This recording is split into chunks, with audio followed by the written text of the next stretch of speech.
Le Vatican est désormais soumis à trois passions, coupables ou non, à chacun de se faire une idée sur le sujet, et je voudrais rapidement évoquer ces trois nouvelles passions. La première passion est une passion européiste. Le Vatican est absolument convaincu que l'Europe européiste est la 8e merveille du monde, c'est la fin des nations européennes, c'est le début d'une région vaste, riche, prospère, pacifique, ouverte à tous les vents, dans lesquelles toutes les migrations peuvent s'installer venant du nord, de l'est, de l'ouest, mais surtout du sud, bien évidemment. Une Europe européiste heureuse. J'en veux pour preuve que le pape François a reçu le prix Charlemagne, prix délivré par les plus européistes des européistes, qui est une citation parfaitement européiste et parfaitement intégrée à l'Europe, avec un soubassement philosophique totalement européiste. Voilà pour la première passion. La seconde passion est une passion mondialiste. Il s'agit en réalité de développer encore cette passion européiste par une ouverture mondiale totale, le monde n'étant qu'une seule région, sans frontières, avec non pas des frontières, des murs, mais des ponts, avec toutes les possibilités de migration mondiale, la liberté totale de circulation des hommes, des capitaux, des marchandises, dans un monde multiculturel parfaitement heureux.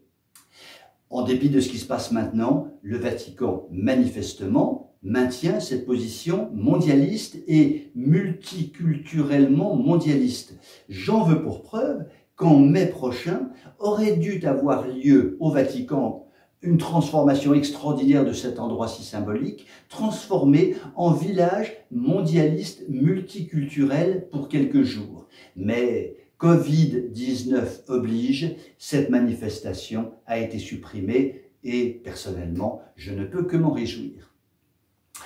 Troisième passion, et celle-là est également extrêmement importante, c'est la passion écologique. La Terre devient la déesse devant laquelle les hommes doivent se prosterner. C'est la déesse Terre avec au-dessus d'elle et planant de son ombre tutélaire, Greta Thunberg, évidemment, la princesse du monde, la déesse qu'il faut adorer, et c'est la Terre maintenant qui dépasse l'individu. L'individu n'est pas au-dessus d'une planète qui devrait normalement lui servir à prospérer. Non, l'individu doit faire prospérer la déesse Terre et s'il gêne, doit être supprimé purement et simplement. J'en veux pour preuve que Vatican News, un très officiel organe de presse du Vatican, vient de sortir un tweet tout à fait extraordinaire à propos du Covid-19 et en disant que cette épidémie avait le mérite de protéger la planète. Quand j'ai lu ce tweet, pour être très honnête, je me suis arraché les cheveux, je me suis tiré les poils du nez et je me suis tailladé les mollets tellement je n'y croyais pas. J'ai relu le tweet, c'était pourtant bien ça. Cette troisième passion, c'est une troisième passion écologique. Cette terre qui devient notre déesse à tous remplace le Dieu créateur qui avait ordonné la création selon un ordre bien précis. Ainsi donc, le Vatican cultive ces trois passions.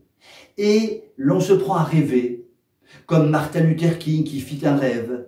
L'on se prend à rêver que, à quelques jours de la Semaine Sainte, qui pour le milliard de catholiques du monde entier est l'élément fondateur de la création, de l'évolution du monde, de ce qu'il faut faire ou ne pas faire, de ce qu'il faut adorer ou non, à quelques jours de cette semaine si importante, nous pouvons nous demander s'il ne serait pas opportun que le Vatican abandonne ces trois passions pour se livrer à la seule passion qui compte, celle du Christ que les chrétiens vont fêter la semaine prochaine. Je vous dis à demain, si vous le voulez bien.